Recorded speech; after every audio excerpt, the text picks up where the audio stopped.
Ja. Ja, hallo, herzlich willkommen zur Livestream-Lesung heute mit Lauren Oliver aus ihrem Buch Delirium. Ja, sie ist schon ganz aufgeregt, hier zu sein und freut sich, direkt aus ihrem Buch gleich zu lesen. Und vorher wollte ich noch kurz sagen, dass ihr eben nachher wieder über Twitter und Facebook Fragen stellen könnt. Und unter allen werden dann 5 signierte Bücher verlost. Genau, und Lauren liest jetzt aus ihrem Buch. Hi, I didn't understand any of that. But I'm Lauren, and I'm going to be reading from my book, Delirium, which just came out here in Germany. And I'm going to be reading from the English edition because I don't speak German, so I apologize for that. I'm going to start by reading from the very beginning, which is a good place to start, and we'll hopefully give some context about what it is about. And then I'm going to take a break, give some context, and read another passage. So this is chapter 1 of Delirium. Thank you for joining us, and I'm going to start. Chapter 1. The most dangerous sicknesses are those that make us believe we are well. Proverb 42. It has been 64 years since the President and the Consortium identified love as a disease, and 43 since the scientists perfected a cure. Everyone else in my family has had the procedure already. My older sister, Rachel, has been disease-free for 9 years now. She's been safe from love for so long, she says she can't even remember its symptoms. I'm scheduled to have my procedure in exactly 95 days on September 3rd, my birthday. Many people are afraid of the procedure. Some people even resist. But I'm not afraid. I can't wait. I would have it done tomorrow if I could, but you have to be at least 18, sometimes a little older, before the scientists will cure you. Otherwise, the procedure won't work correctly. People end up with brain damage, partial paralysis, blindness, or worse. I don't like to think that I'm still walking around with the disease running through my blood. Sometimes I swear I can feel it writhing in my veins like something spoiled. It makes me feel dirty. It reminds me of children throwing tantrums. It reminds me of resistance, of diseased girls dragging their nails on the pavement and tearing out their hair. And of course it reminds me of my mother. After the procedure, I'll be happy and safe forever. That's what everybody says, the scientists and my sister and Aunt Carol. I'll have the procedure, and then I'll be paired with a boy the evaluators choose for me.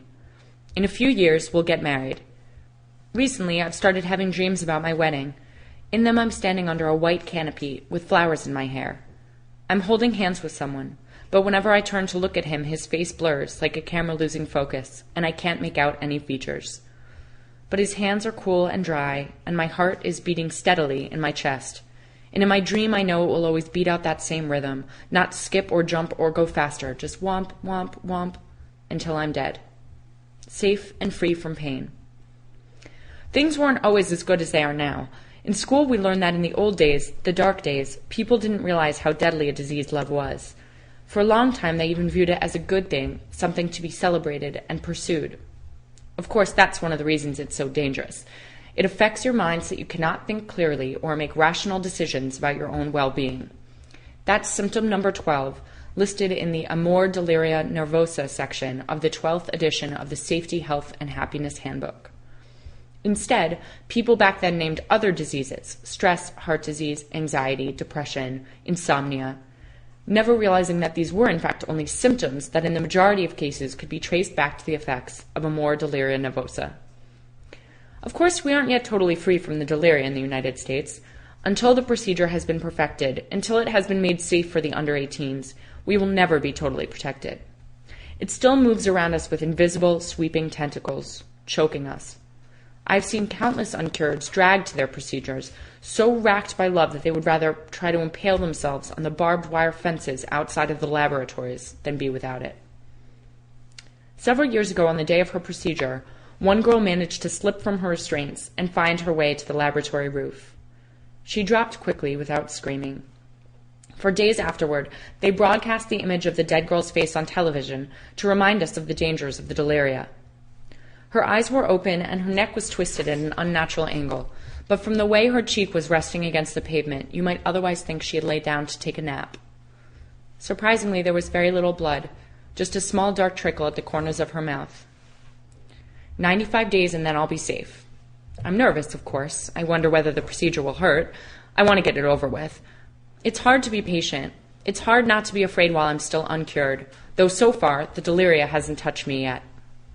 Still, I worry. They say that in the old days, love drove people to madness, and that's bad enough.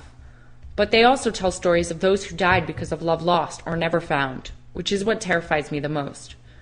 The deadliest of all deadly things. It kills you both when you have it and when you don't. So that's chapter 1. So I'm going to skip forward and read another passage to give some context. The next passage is a little farther on. This is a world in which, love is seen as a disease known as amor deliria nervosa, and it has been cured. But because people don't get cured until they are legally adults, they enforce segregation policies throughout the city. So that's something to understand. So people under 18s, boys and girls, are kept separate, and their interactions are rigorously monitored. There's curfews and laws, and they go to separate schools. Additionally, you need to know for this chapter that I'm about to read, the way that marriage and coupling works is that it's all controlled by essentially a totalitarian government. So everybody gets evaluated, and then they match you with somebody that they believe will be compatible for you, for your life. And you're slotted into a job, and you're told how many children to have, population's controlled. So Lena, the main character of the story, Magdalena, she and her best friend Hannah have just had their evaluations, but their evaluations were interrupted by a massive demonstration. And the rumors are circulating that the demonstration was caused by what's known as invalids. Invalids are people who are not cured and who live outside of the recognized cities. So this is a rumor floating around, and they're not sure if it's true or not, and they're going to investigate. And so Lena and Hannah go on a run in the scene, and they end up back at the laboratories where the demonstration happened and where their evaluations were interrupted. So that's the scene. The world is spinning by, people and streets a long, unfurling ribbon of color and sound. We run past St. Vincent's, the biggest all-boys school in Portland. A half-dozen boys are outside playing basketball, lazily dribbling the ball around, calling to one another. Their words are a blur, an indistinct series of shouts and barks and short bursts of laughter, the way the boys always sound whenever they're together in groups, whenever you only hear them from around corners or across streets or down the beach. It's like they have a language all their own, and for about the 1,000th time, I think how glad I am that segregation policies keep us separate most of the time. As we run by, I sense a momentary pause, a fraction of a second when all their eyes lift and turn in our direction. I'm too embarrassed to look. My whole body goes white hot, like someone's just stuck me head first into an oven. But a second later, I feel their eyes sweeping past me, a wind, latching onto Hannah. Her blonde hair flashes next to me, like a coin in the sun. The pain is creeping back into my legs, a leaden feeling, but I force myself to keep going as we round the corner of Commercial Street and leave St. Vincent's behind. I feel Hannah straining to keep up next to me. I turn my head, barely managing to gasp out, "Race you." But as Hannah pulls up, arms pumping, and nearly passes me, I put my head down and lunge forward, cycling my legs as fast as I can, trying to suck air into my lungs, which feel like they've shrunk to the size of a pea, fighting the screaming in my muscles. Blackness eats the edges of my vision, and all I can see is the chain-link fence that rises up in front of us suddenly, blocking our path. And then I'm reaching out and thwacking it so hard it begins to shake, turning around to yell, "I won," as Hannah pulls up a second later behind me, gasping for breath. Both of us are laughing now, hiccuping and taking huge gulping breaths of air as we pace around in circles, trying to walk it off. When she can finally breathe again, Hannah straightens up, laughing. "I let you win," she says, an old joke of ours. I tow some gravel in her direction. She ducks away, shrieking. Keep telling yourself that. My hair has come out of its ponytail, and I wrestle it out of its elastic, flipping my head down so I can get the wind on my neck. Sweat drips down into my eyes, stinging. Nice look. Hannah pushes me lightly, and I stumble sideways, whipping my head up to swipe back at her.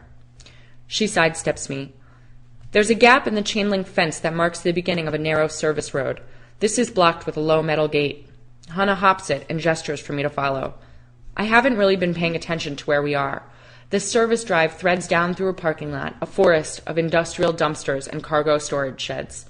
Beyond those is the familiar string of white square buildings like giant teeth.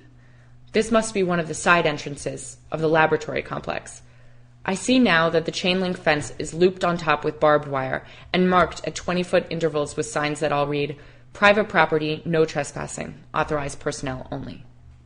I don't think we're supposed to, I start to say, but Hannah cuts me off. Come on, she calls out, live a little.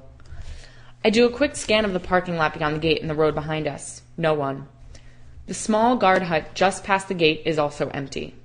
I lean over and peek inside. There's a half-eaten sandwich sitting on wax paper and a stack of books piled messily on a small desk next to an old-fashioned radio, which is spitting static and patchy bits of music into the silence. I don't see any surveillance cameras either, though there must be some. All the government buildings are wired. I hesitate for a second longer, then swing myself over the gate and catch up to Hannah. Her eyes are lit up with excitement, and I can tell that this was her plan and her destination all along. This must be how the invalids got in, she says in a breathless rush, as though we've been talking about yesterday's drama at the labs all this time. Don't you think? Doesn't seem like it would have been hard. I'm trying to sound casual, but the whole thing, the empty service road and the enormous parking lot shimmering in the sun, the blue dumpsters and the electric wires zigzagging across the sky, the sparkling white slope of the lab roofs, makes me uneasy. Everything is silent and very still, frozen almost the way things are in a dream or just before a major thunderstorm. I don't want to say it to Hannah, but I'd give pretty much anything to head back to Old Port, to the complex nest of familiar streets and stores. Even though there's no one around, I have the impression of being watched. It's worse than the normal feeling of being observed in school and on the street and even at home, having to be cautious about what you do and say, the close, blocked-in feeling that everyone gets used to eventually.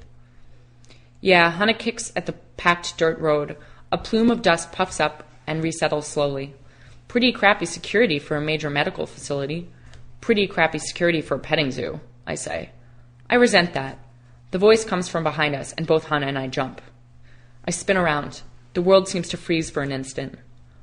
A boy is standing behind us, arms crossed, head cocked to the side. A boy with caramel-colored skin and hair that's a golden-brown color, like autumn leaves getting ready to fall. It's him, the boy from yesterday from the observation deck. The invalid. Except he isn't an invalid, obviously. He's wearing a short-sleeved blue guard's uniform over jeans, and he's got a laminated government ID clipped to his collar. I leave for 2 seconds to get a refill. He gestures to the bottle of water he's holding, and I come back to find a full-fledged break-in. I'm so confused I can't move or speak or do anything. Hannah must think I'm scared because she jumps in quickly. We weren't breaking in. We weren't doing anything. We were just running in. We got lost. The boy crosses his arms in front of his chest, rocking back on his heels. Didn't see any of the signs outside, huh? No trespassing, authorized personnel only. Hannah looks away. She's nervous too. I can feel it.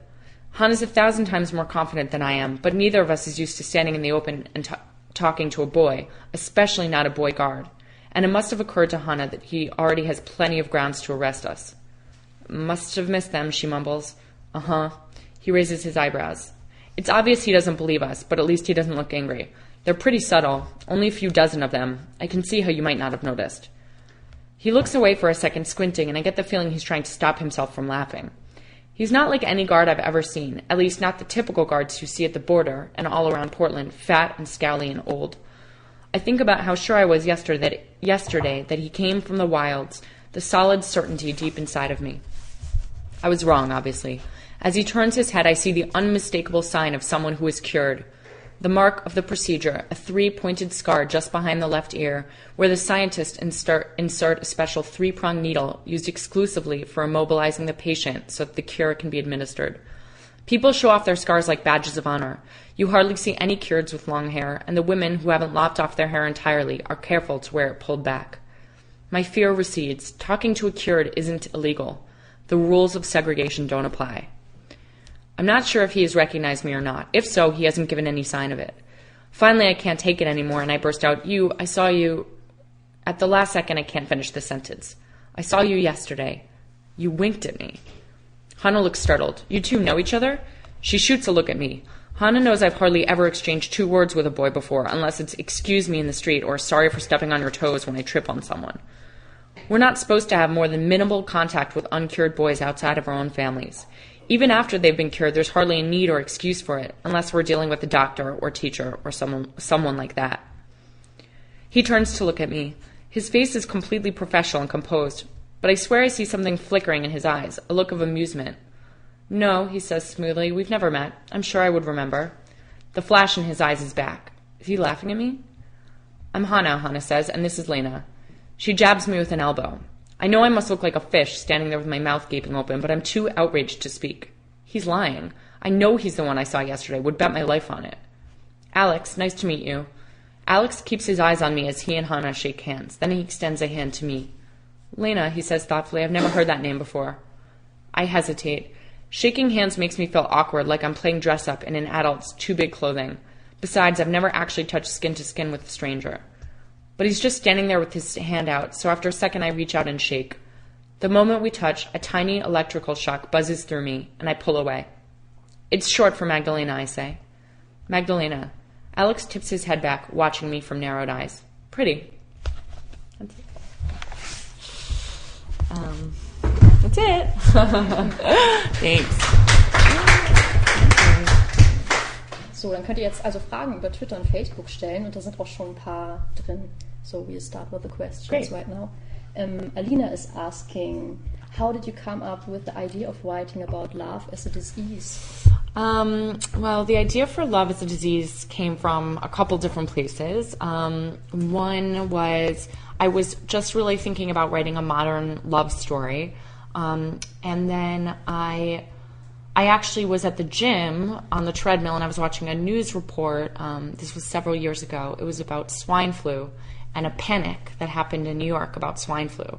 Parents were pulling their kids out of school. People were bathing in antibacterial soap. And really, it was totally overblown. So I started thinking about the ways that media and the government can drive people into a panic over these perceived diseases. And I just had this thought that while I was on the treadmill, the symptoms of love actually have more in common with a contagious, virulent psychological and even physiological disorder than many of the things that we medicate for nowadays. And then as soon as I had that thought, Lena's voice started narrating in my head, and she narrated to me the whole first passage I read to you, the whole first 4 pages. So I went home sweaty from the gym and wrote them down. Okay, next question from Kerstin. Was it difficult to find a publishing house to begin the career? Well, yes and no. I mean, this is my second book. My first book was released last year, and I cannot say the German title. It's really long. Maybe you can. Wenn du stirbst, zieht dein ganzes Leben an dir vorbei, sagen sie. Yeah, it's called Before I Fall in English. I don't know. And Before I Fall actually I was quite lucky to find a publisher right away. It actually happened very quickly, but I should say that Before I Fall was actually the third novel I'd ever completed. I'd written 3 novels in my early 20s that were long and flawed and boring, and none of them got published. They were rejected by many people. So I learned a lot from them. And so by the time Before I Fall came, I had learned and ingested a lot through those experiences, and then that one had kind of an easy life. And then my publisher has been very supportive about picking up Delirium and my other projects as well. So next question from Jennifer. How do you fight writing blockades? Writing block. That's a great question. I think that writing block I would say that my number one skill as a writer is discipline. I have trained myself to be very disciplined about my work. I take my work very seriously. And so there's a couple different ways. One, I've trained myself to write every day. So even though I would say 90% of the time I don't feel like writing. Oh, my sunglasses just fell off. 90% I may not feel like writing. I may feel like I have nothing to say. But I know through years of work and training that if I sit down and just force myself to start, then I will get there. So I really encourage young writers to train yourself to write every day. I learned that from my father, who's also a writer. The other thing is to try to detach to try to not apply judgment to what you're writing. A lot of people, the writer's block comes from them saying, oh, well, my writing's not good. I don't have anything good to say. But there's no reason that everything you write should be good, or even that 90% of what you write should be good. Most of what I write is still bad. It's just that I write enough that I can find some good parts of it. And then the last part is I do outline now, which isn't fun, but knowing what's supposed to, or having at least some vague idea of where I'm going helps me to avoid the feeling of I really don't know what to do about this book or what my characters are supposed to be doing. So those three things I think really help. Next question from Magic Reason. Who's your favorite writer? I have a lot of favorite writers, but I really love Gabriel Garcia Marquez. I really love Roald Dahl. Jeffrey Eugenides is a big favorite of mine, but Agatha Christie. I read all different kinds of things. But I'm always discovering new favorite writers as well. Sarah is wondering if you like to listen to music while writing.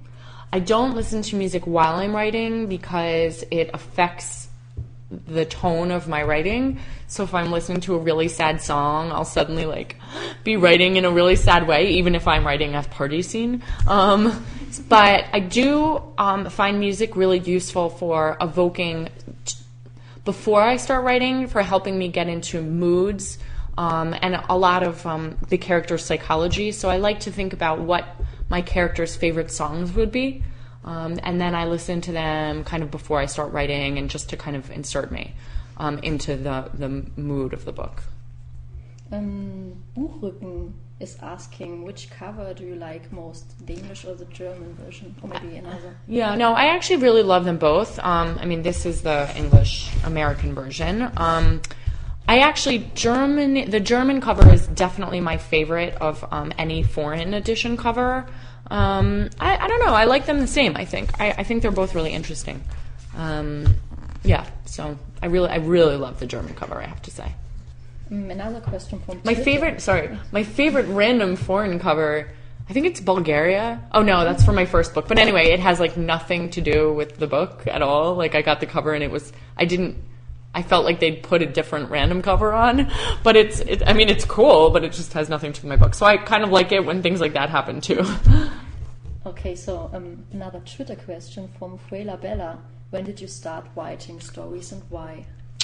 I started writing stories basically since I was probably as soon as I could start reading on my own and hold a pencil and I knew my letters, I pretty much started writing. And the way that I started writing was actually very much in response to my reading, because I was such an avid reader, and I still am. I love books.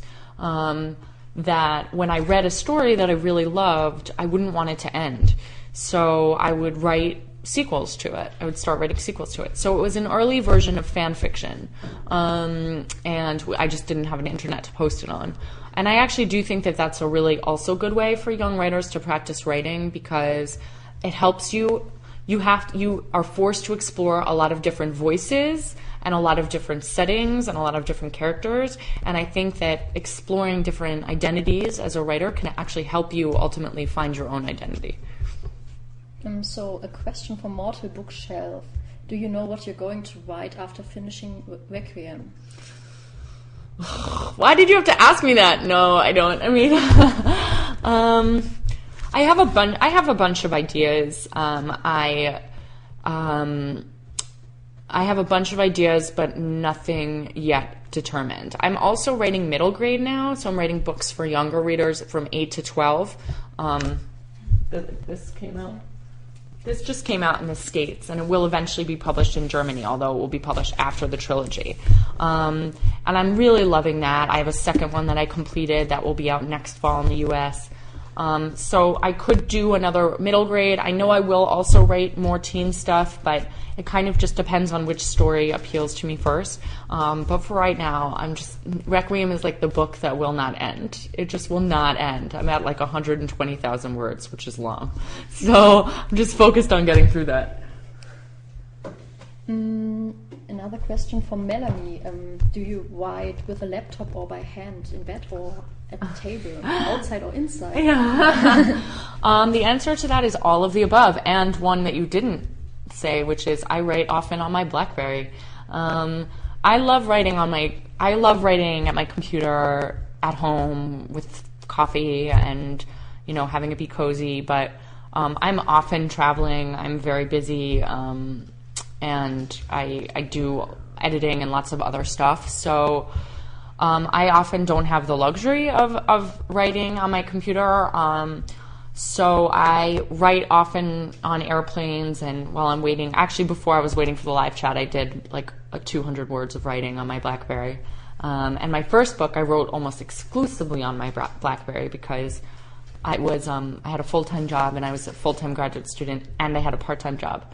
And so the only time I had was to write on the subway and then email it to myself. So I never have any sympathy when people say they have no time to write. But I'll write by hand only if I'm very stuck on the computer or on my BlackBerry. I'll write by hand because it feels like a little bit more free-form to me, a little bit more formal. I mean, less formal. But yeah, I can write anywhere and everywhere, and I'm known to. Traumwald is asking, do you use your family background to create a good story?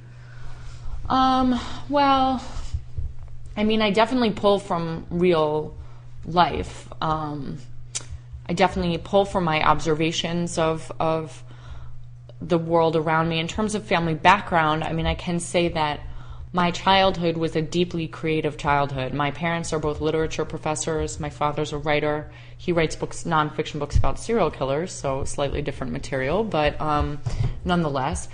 Intellectuals. My sister's a professor. I grew up in a house full of books. My mom told us bedtime stories every night. She read us the Odyssey when I was 7. And my dad recites Emily Dickinson poems at dinner.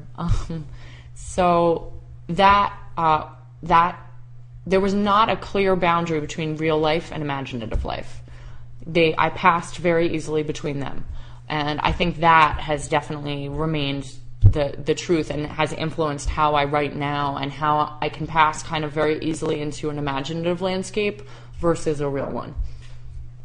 Letter Salad is asking, what do you think about ebooks? Do you use them? I do. I mean, I love hardcovers too. I use them for different things. When I travel, I mean, I can rip through 2 to 3 books a week, and I often do. And that's a lot. And for example, right now I've been on tour for by the time I go home, I will have been on tour for 3.5 weeks. That's a lot of books to carry around. So I totally love my iPad for that. And I do think ebooks present an interesting opportunity because you can potentially mix multimedia storytelling. You can have books that are also videos or audiobooks, I don't know. But so I think that's exciting.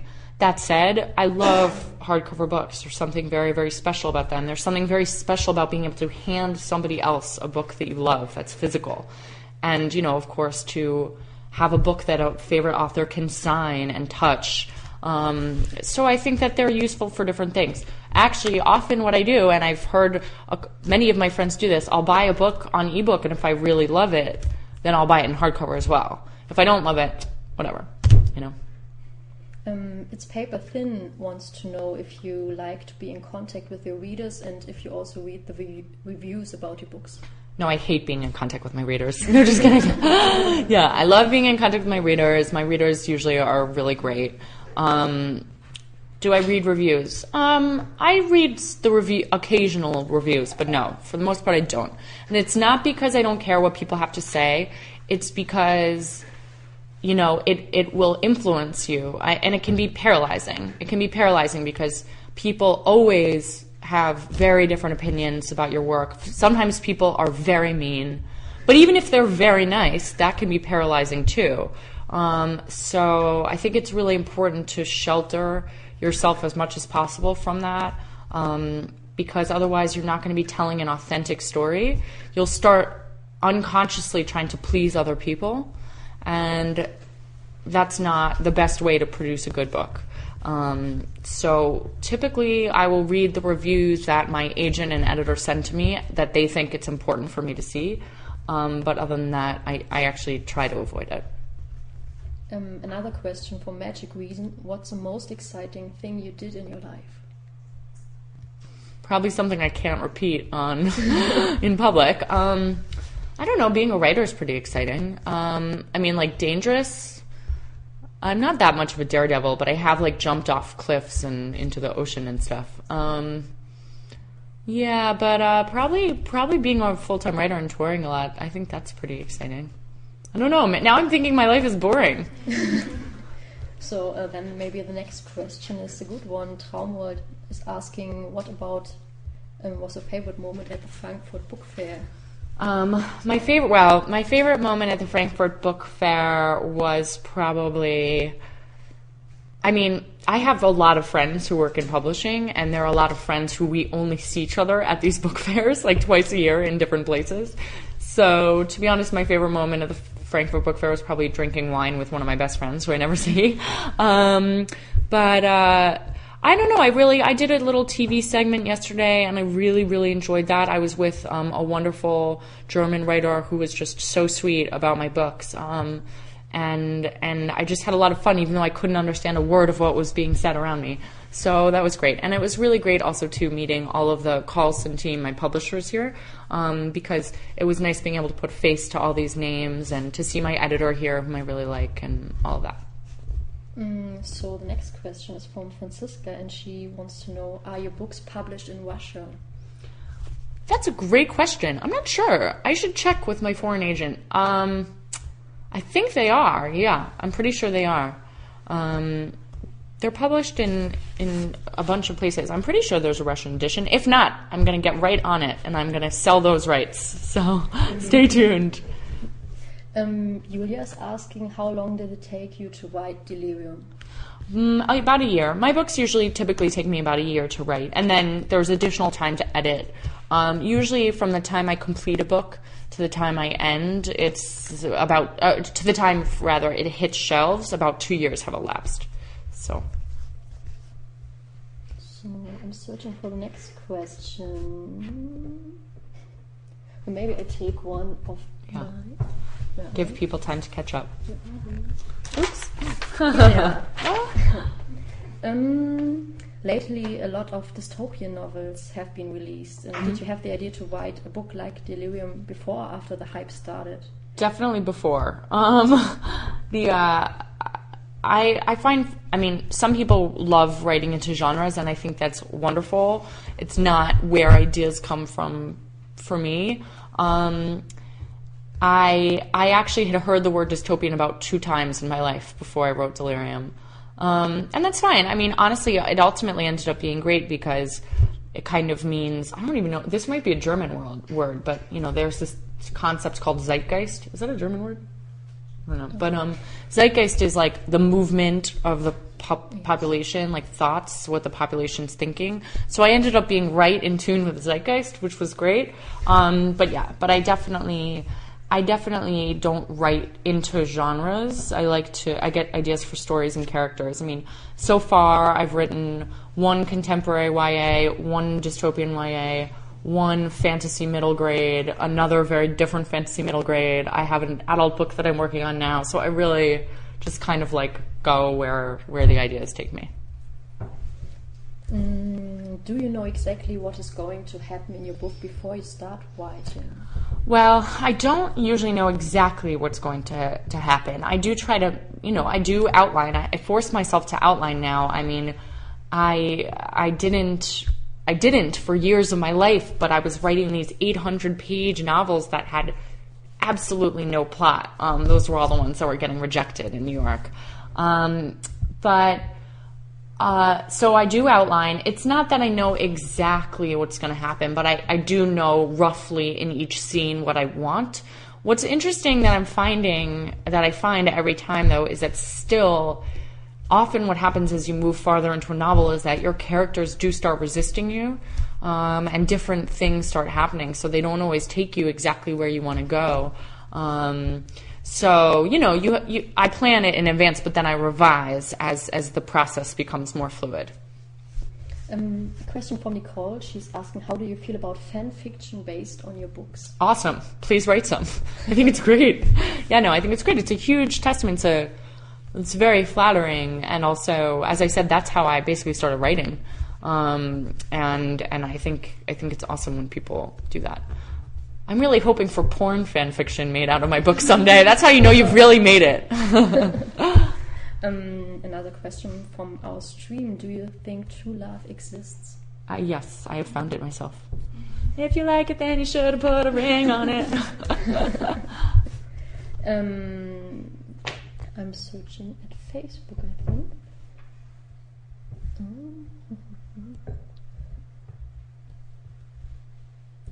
Has writing been a dream of you for always? Yeah, I mean, I've always known I would write. I've always written, as I said, and I always knew I would write. I can't not write. I've often tried not to write, but it doesn't work. I get very cranky. But that said, I didn't always know that I would be a full-time author. I mean, for a long time when I was growing up, I was a very serious ballet dancer. I've often thought I would have a different career and that writing would just be something I did on the side because, as I said, I always have done it on the side. Is it a dream come true? Kind of. I mean, now I can't imagine what else I would do. I'm so glad that I can be a writer because I'm not that good at other things. And I do love it, and it's really important to me. I put a lot of myself in my books, and to be able to share that with other people and know that it finds a home and an audience is pretty special. So it is it's a dream I didn't even know I was entertaining until it came true. Where do you see yourself in 10 years? Hopefully on a yacht. No, just kidding. I don't know. I'll probably do, roughly the same thing. I'll be living in New York. I'll be writing, and maybe pop out some babies. I don't know. But basically the same thing I'm doing now. I see. Hopefully I'll have a slightly larger apartment though. So that would probably be the only difference. And is there a special person with whom you discuss your stories while writing? I talk about my stories sometimes with my father, and I also talk about them with my fiance, and I talk about them occasionally with my agent. And occasionally I have a very good friend who's been an editor in children's books for 10 years. Her name is Lexa, and she's very brilliant. So if I'm having trouble, we'll talk things out. Yeah. Mm-hmm. I'm mostly protective, though. I don't try to. I don't show my writing really until it's a full draft. And is this the first time you're in Germany? And how do you like it?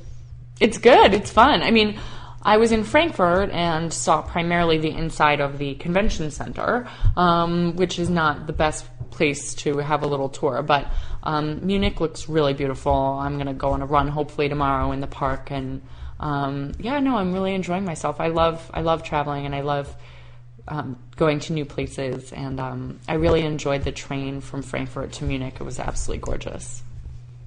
And then someone had a question. The description of Delirium sounds a bit like the song Love Makes You Crazy by Mike Bett. Did the song inspire you?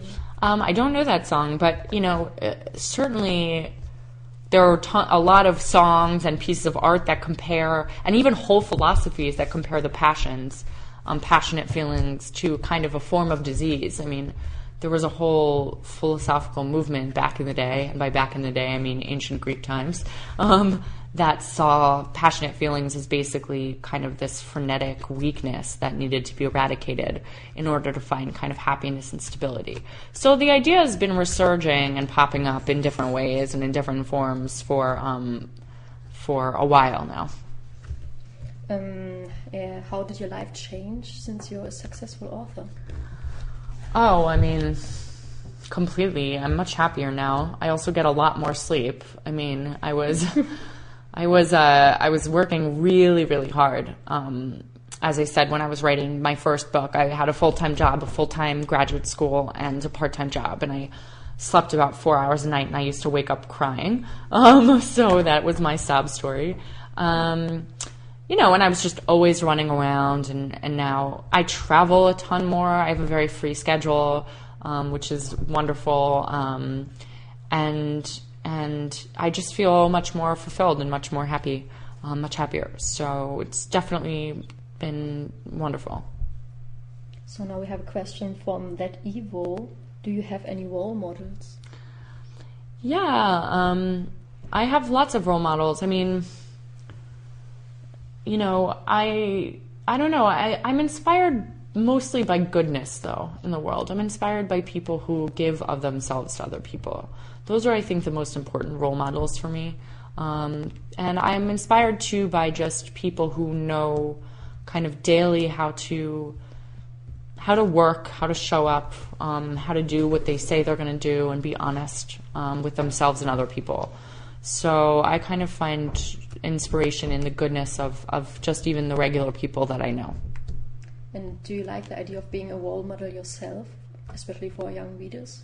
It's terrifying. Or writers? Yes. Yeah, of course. I mean, I would love that. And I do actually still work with young writers, and I always have. And helping writers, helping young people has always been kind of a big driving factor in my life. You know, certainly, I think that's very important. I think that you should give what you have to give. I believe that. Are there actors which you would like to have in your Delirium film? Yeah. You know, I'm sure there are. I'm terrible. I never see movies. I see about one movie a year. I find it hard to watch movies, actually. So I'm I don't know any actors that exist that are really out there right now. So you'd probably be better at casting the movie than I would at this point. But hopefully Hollywood has it under control, and hopefully they'll find the right people. How hard is it for you to say goodbye to your characters after finishing a book? It can be hard. I mean, writing a book, though, is hard, so usually by the time I get there, it's also kind of a relief. But I usually do cry when I finish books. There's kind of a weird... It's both happiness and sadness. It's like saying goodbye to somebody that you know is going to a really good place for them, like the place they have to go. So it's kind of bittersweet. Then what do you appreciate more, being successful in your own country or being successful abroad? Oh, I don't think I appreciate them both. I mean, I have strong ties to Europe as well. I've lived for a while in France, and so I kind of see, and we live in such a global world. The only thing I can say is that my royalties checks come more on time from the U.S., so I really appreciate that. But yeah, no, I mean, it's equally as important to me to connect with people everywhere, and I think in some ways that's kind of a miracle now with technology like this, that even no matter what, I can be reaching out and communicating with fans really all across the world. I mean, that is kind of special and miraculous. So I do love that. How did it feel for you to hold your first book in your hands for the first time? You know, I thought I was going to be really excited, and I was, but I got really freaked out. So actually, when my first book arrived, I took it and I saw my picture in the back. I actually threw it across the room, and then it sat in my corner for like 2 weeks, and I didn't pick it up. And I thought I was going to be somebody who went to bookstores all the time and saw my books, but it still really freaks me out. I really, really can't. Also, every time I'm in a bookstore, the one time I went into a bookstore, like right after my first book was published, there was a girl who actually had my book in her hands and she was evaluating it. And I went up to her and I was like, "You have to buy that book, it's really good." And I got in her face and I was like, you can't accost teenage girls in bookstores. So I try to avoid that as much as possible. An interesting question from Days D. If they keep boys and girls apart to prevent deliria, what do they do with gay kids? Well, actually, homosexuality in this society is viewed as a form of unnaturalism that will also be cured once people have the procedure. So it's kind of seen as like misfirings of the brain, something gone wrong. They're not particularly sympathetic to homosexuals. So sometimes if people evince those tendencies, they get cured early, even though it puts them in danger. Or sometimes even worse things, as you discover in later books. yeah, it's not a particularly sympathetic society towards other forms of sexuality. Which are the most important things for you in life? I'm sorry, I just saw that question. This girl's tripping. My hair is always terrible. The hair, when she asked how come my hair always looks amazing, I have the worst hair ever. Anyway, but thank you. Which are the most important things for you in life? Family, friends, writing, running, food, wine, in that order. And can you maybe tell the readers something about the second book in the series? Yes, the second book is called Pandemonium, and Pandemonium is still Lena's story, but she finds herself in a very different set of circumstances. You'll have to read the first book to find out why. And we get introduced to a whole new set of characters as well. And it really gets to explore big parts of the world that are only hinted at in Delirium. Also, one cool thing about the book is that it takes place in 2 different time frames. So we see Lena's story as it unfolds directly after Delirium and also about 6 months in advance. And it alternates back and forth between them until slowly the time frames collide. They converge, rather. A question from the Mortal Bookshelf. To which countries would you like to go to have readings? Oh, pretty much all of them. I think Delirium I think is in 25 languages, and Before I Fall is in 28. So anybody who wants to have me, I'll go. Yeah, as I said, I really love traveling. It's a deep pleasure of mine. And do you think there may come a time where people respect a law that bans love and therefore feelings? Well, I mean, probably not, but I mean, there's certainly, I can't see it necessarily happening in America, but I mean, there's certainly many places in the world in which actually you're not allowed to marry who you want to marry. You can't feel what you want to feel for people. You certainly can't express sexual or romantic feelings as a woman, for example, in many different cultures. And there's lots of cultures where you do have to still be married off to whoever your family or community determines that you're supposed to be married off to. So, I mean, you know, that is actually, it's not, I mean, it's foreign to the United States. I can't see it happening there, but there are actually quite a number of cultures in which that happens. And actually, right after I started writing Delirium, the thing is I could see us medicating against, like, heartbreak or something like that. I could see, we're a very medicated culture. And actually 6 months after I started writing Delirium, there was an article that appeared in the New York Times that said that scientists had figured out the kind of cocktail of chemicals that get released in your brain that make you feel that you're in love. And they were speculating that they might be able to generate a pill that you could take that would reduce those feelings, so that if you were heartbroken or if you were too in love and it was driving you crazy, you could actually medicate against that. And that I can definitely picture. Do you identify with the characters, or do you write about characters who are different to you? I do both. I mean, I write characters. Lena is very different from me in that certainly at the start of the book, she's much shyer than I am. She's very obedient, and I never was.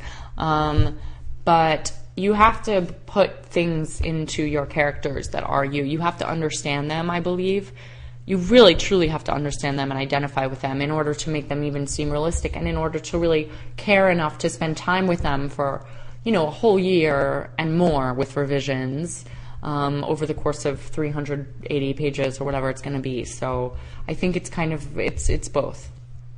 Do you read your own books after they are published? No. Try to avoid it. I mean, I read them at readings. No, I do not. One time I was stuck on the subway and I had no iPod because it was out of batteries. My phone was out of batteries, so I couldn't write on it. And the only book I had in my bag was Before I Fall, my first book. And I was like, I'm not going to sit here just staring into space for 45 minutes. So I picked up Before I Fall and I started reading it. And I was like, this book is terrible. I know everything that's going to happen. It's so boring. So no, I try not to. What's your favorite tale? My favorite what? Tale. Fairy tale, maybe. Oh, fairy tale. I actually my father had a book of the Grimm's unedited, unbowdlerized, so very violent fairy tales that I loved growing up. But my favorite fairy tale is called The 12 Dancing Princesses. and it's about princesses who dance their shoes to basically to dust every night, and the king can't figure out why. Anyway, it turns out there's a secret trapdoor, and they go to this crazy palace every night. But I think the reason I love it so much is the same reason I loved C.S. Lewis, The Lion, the Witch, and the Wardrobe. I love books in which you're in the real world, and then there's a little door that you can open, and it brings you into some magical place. I've always loved books like that. I loved Harry Potter for the same reason, as did every other person on the planet. What do you think about hypes with books like Twilight? I mean, I'm not a Twilight fan, but I definitely think that everybody who has published into YA successfully in the past 10 years probably owes Stephanie Meyer a debt of gratitude, because publishers weren't eager to publish YA in the way that they are now before her. So thanks, Stephanie Meyer. But it's fine. Like, I think it's great when kids and people get really into books and identify with them, whether or not it's my book or not. I think that can only benefit the reading community. I'm just not. That just doesn't happen to. I don't care for vampires particularly. I like them nerdy boys. So yeah. But I think it probably is good for the reading community, to be honest. Do you like audiobooks, and do you listen to audiobooks? I don't listen to audiobooks that much because I don't drive, because I live in New York. But I do like audiobooks. I really do. I think they're cool. And I love the narrator of certainly the American I've heard of Delirium Before I Fall. And actually, Liesl and Poe, my third book, is narrated by Jim Dale, who did Harry Potter. He narrated Harry Potter. So I'm really psyched about that one, because that's going to be very magical. Who's your favorite character in your books? I like the boys. No, I don't know. I like them all. I really do. I mean, I connect very strongly with my characters, which I'm a very character-driven writer. I really love Hannah in this book, although I like Alex too. I loved Kent in my first book, but I loved Sam, who's the main character. I think you kind of have to fall in love with your characters a little bit in order to, again, sustain the energy that it takes to make it through an entire book. Do your characters in your books have their own life? Oh, yeah, totally. Oh, yeah. Yeah. I often feel like my characters in my books don't do at all what I want them to do. Actually, in Requiem, which I'm finishing now, there were two characters who just, I'll tell you something. There's one character that I was really planning to kill off the entire time I was going to write this book. He's going to die at the end. And he just won't die. He just won't die. I don't think he's going to now. So, I definitely feel like they do their own thing, and they have lives outside of the book, and they just kind of float onto the pages and then float back into wherever their reality is. Which was your favorite book when you were little? I loved Roald Dahl. I love Matilda. It's one of my favorite books. And I love The Lion, the Witch, and the Wardrobe, A Wrinkle in Time. Those are all favorite books. When I got a little bit older, I loved Little Women. I read that book like 8 times. So. What do you think about young adult books in general? I think some are great and some are bad, and that's like adult books and children's books. There are some really great ones out there. I think it's great how many young adult books there are now, that we can say it's not just that they're young adult books. There's young adult paranormal. There's young adult, contemporary. There's young adult historical. It's actually developing its own subsets too. 10 years ago, there was like one shelf maybe in the back of a bookstore.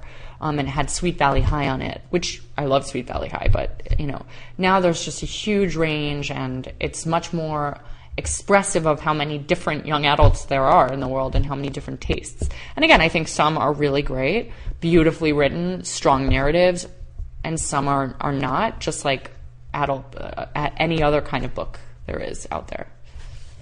Do you let people read your script while you're still writing on it? No, I don't. I try to avoid it unless I'm really stuck and I need somebody to tell me whether I'm completely insane and should abandon the book or whether it's okay. I try to avoid it because it, again, inviting opinions too early can be difficult because you end up, everybody has competing opinions, and you end up part of what you need to do as a writer is you need to develop instincts about what you're writing. You need to cultivate and trust your instincts. And it's hard to trust your instincts and cultivate them if you're always seeking out advice from other people. I do think that it can be useful to have other people's eyes after you've completed a draft, of course. That's a really important thing, to find the people who can give you good advice. But during the process, it's a little bit tricky, I think.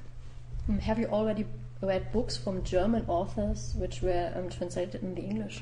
I don't think I have read that many. No, I don't know that I have. I just met a woman yesterday who is kind of a famous young adult German author, and I'm going to get her books in French because they're not translated into English, but they are in French, and so I will read French. Who was it? Wait, where is it? I lost her card. I've forgotten her name, but I have her card. Wait, who is it? I told you, Katrine. Isabel Abedi. Yeah. Isabel Abedi. Yeah. She's well known in Germany. Yeah, she is. She's so nice. She's the one I did the TV program with. So that's maybe a good question. Which authors would you like to meet? I don't know. A lot of them. I would love to meet Ian McEwan, who's a British author who I love. I would love to meet J.K. Rowling and tell her to blurb one of my books. I would really, really like to meet Stephen King, which is random, but I really love him, and he's supposed to be really nice. And he's just such a grand master of suspense. So those people, probably. And what is your favorite food? Pasta and bread. That's my favorite food. So we're already in Italy and pasta. Yeah. Every time I go on tour in Italy, I come back with not fitting my jeans. It's great. Okay, so now I have to have a look at Facebook. Some problem with the questions here.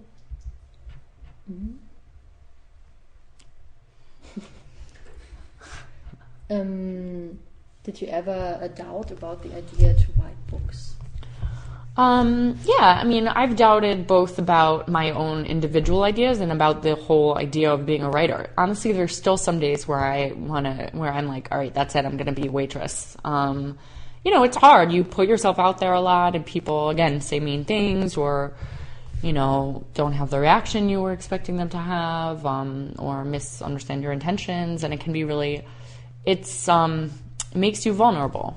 It makes you very vulnerable. But, and then, there were times, certainly, when I was getting my books rejected in my early 20s, where I doubted my abilities and wasn't sure that I was good enough to be a writer. But that's another skill you need to develop too. That's equally as important as skills with language and character. You need to develop the ability to just keep going if you want to be a writer. You just have to really believe and keep going and keep writing. And if one book doesn't work out, you write another book. And if that one doesn't work out, you write another book, and you try to make each one a little bit better. How does it feel when your editor wants you to change some things in your books? I trust my editor a lot. I mean, it can be hard. It can be a difficult process, but I believe that she's right, and I believe she's never been wrong about any of the edits she wants me to make. So, even though it can be emotionally difficult, I respect her very deeply. Sometimes, when she will give me a manuscript back and parts of it are edited out, the way that I do it is that I actually close my eyes and I squint and I delete like this on my computer so that I don't see what I'm cutting. Because I know if I saw what I was cutting, I would feel that, it shouldn't be cut or it was an important passage. But I also know at the same time that she's never been wrong. So if that's the way I have to do it, I kind of close my eyes and just make it happen. So maybe here's a good question. For the end maybe, because someone's asking about a reading tour through Germany. Yeah. And yes. It's happening now. It's happening right now. Genau. So should I give some dates and stuff? Yes. So I wonder if there's a website too that they can go to for all this stuff. I'm on a reading tour through Germany now. Yay! So today and tomorrow I'm in Munich. Tomorrow I have... See, I don't know how to pronounce any of these houses, though. Is there, a website they can visit? Carlsen. It's the Carlsen website.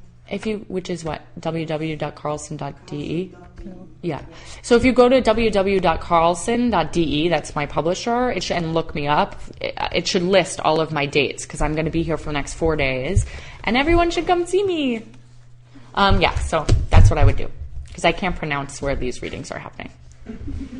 Also ich übersetze noch mal kurz, damit ihr die Termine auch wisst. Oh, Und zwar ist sie morgen noch mal in München. Genau, und da ist sie im Amerika-Haus ab 19:30 Uhr, also da könnt ihr hinkommen. In Hamburg am 18.10. Im Amerika-Zentrum, dann in Erfurt am 19.10. in der Kinder- und Jugendbibliothek und in Berlin am 20.10. in der Humboldt-Universität. Und ihr könnt alles auch auf der Webseite vom Carlsen Verlag nochmal nachlesen. Thank you. Thank you for being here. Seid ihr fertig? Okay. Oh man, that was crazy town. That was fun though. Perfect. Yeah, I know, right?